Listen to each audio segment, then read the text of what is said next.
heavenly glorified body. So just as the original incarnation occurred, so too the divine Logos, already existentially present in one and all, by the power of the Spirit becomes incarnate in man, transforming human nature, body and soul, into its own glorified human nature. And every time you hear its own, you may feel free, I think, to read, hear, think, selfless. Augustine explains it this way: just as the ordinary bread we eat is transformed into our body, in similar fashion, when we eat the bread of life, we are transformed into Christ's body. It is not we who consume Christ, but Christ that consumes us, transforming and incorporating our human nature into its own glorified human nature. Distributing the Eucharist to others, St. Augustine is reported to have said, quote, "Receive what you are to become," end quote. A truth so tremendous, who can believe it? Just as bread becomes inseparable from the body, our body becomes inseparable from Christ's heavenly body. A body, however, that is not Christ's historical body prior to death, resurrection, and ascension, but Christ's transformed, glorious, transfigured heavenly body. As to how God could make anything created become eternal or one with the uncreated, the only way is for God to consume the created, incorporate it into itself. This is just what the Eucharist reveals, the how-to of God consuming and transforming man's nature to become part of itself and even share in its uncreated life, the Trinity.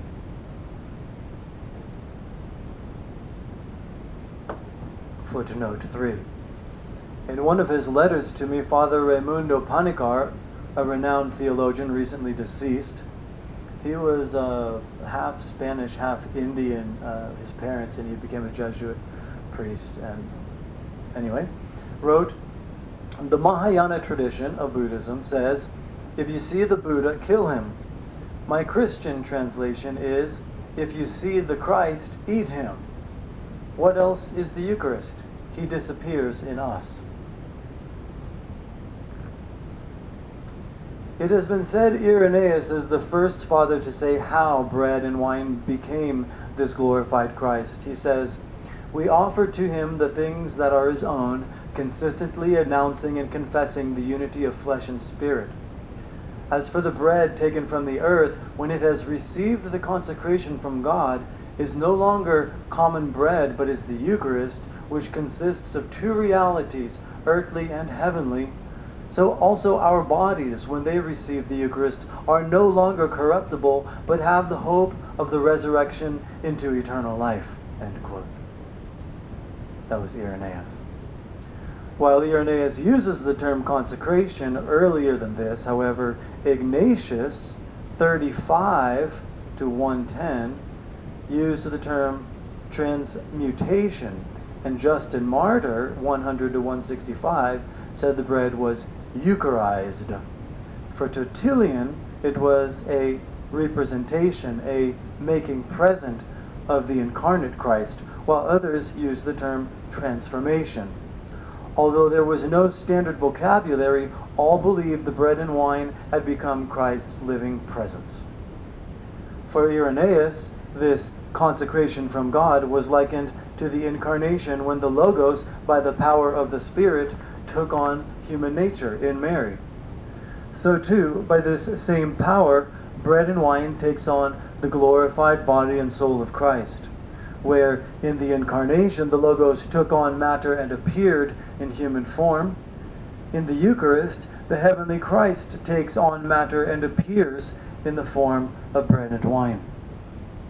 Thus, the Logos, present in all creation, was in Mary prior to the incarnation. It was by the power of the Spirit, however, the Logos took on Mary's flesh and became incarnate. Just so it works in every man. The power of the Spirit, transforming the Logos in every man into God's own human nature. This is the way the Logos becomes incarnate in everyone. The same mystery as the original incarnation. It is from this point of union man goes forward to Christ's same end: death, resurrection, and ascension. Literally, a recapitulation of Christ's life from beginning to end. And marginalia, why Eucharist is where heaven is. And then I have this next paragraph boxed in. It is important then to remember the incarnation was affected by the transforming Spirit. The Spirit will come upon you, and that it is the Spirit that affects this transformation, just as it did in the man Jesus.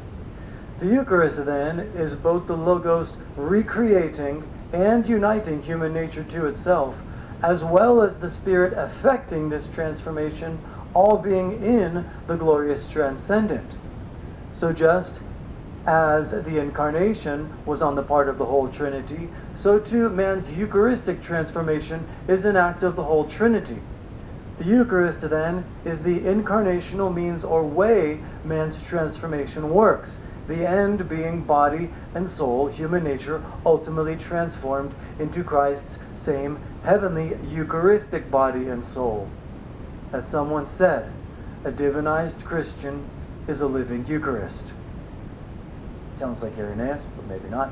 Indeed, the Eucharistic Christ is man's final heavenly estate. For Irenaeus, the Eucharist was the only basis for a true understanding of Christ.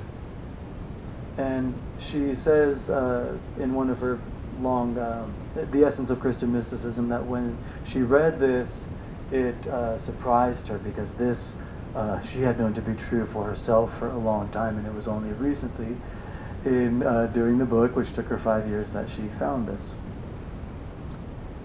For Irenaeus, the Eucharist was the only basis for a true understanding of Christ. Quote, "Our way of thinking is attuned to the Eucharist, and the Eucharist in turn confirms our way of thinking." End quote. Thus, if one's whole understanding of Christ is bound up in the Eucharist, one will know the real Christ. The Eucharist not only confirms its own truth, but confirms man's knowing it. The mystery of Christ is no different from the mystery of Eucharist. To know one is to know the same one. Any other approach to understanding Christ is purely conceptual, theological, philosophical, biblical, hearsay, and so on. But throwing aside all this aside, one need only attune himself to the Eucharist, and one will know the real Christ. The reason the Eucharist is the way of knowing Christ is because it is the heavenly Christ. Marginalia, why is the Eucharist the way to know Christ? We have already gone over the Father's dilemma, trying to find a way to present and define Christ's dual natures as one Christ. One being, one individual, one nature, one person.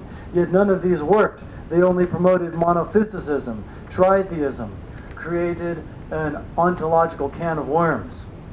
The answer, however, was with the Fathers all the time. All knew the Eucharist as the one Christ, the Eucharist being the true, perfect, and only presentation of the oneness of Christ's dual nature, body, soul, and divinity. This is the one Christ, the Eucharist. All theological, philosophical speculations fall away in the presence of this one and only Christ. Though represented millions of times over, yet it is ever the same one Christ, same one Eucharist. When we think of the centuries of disputes, accusations, animosities, and exiles, yet the one heavenly Christ was with them all the time.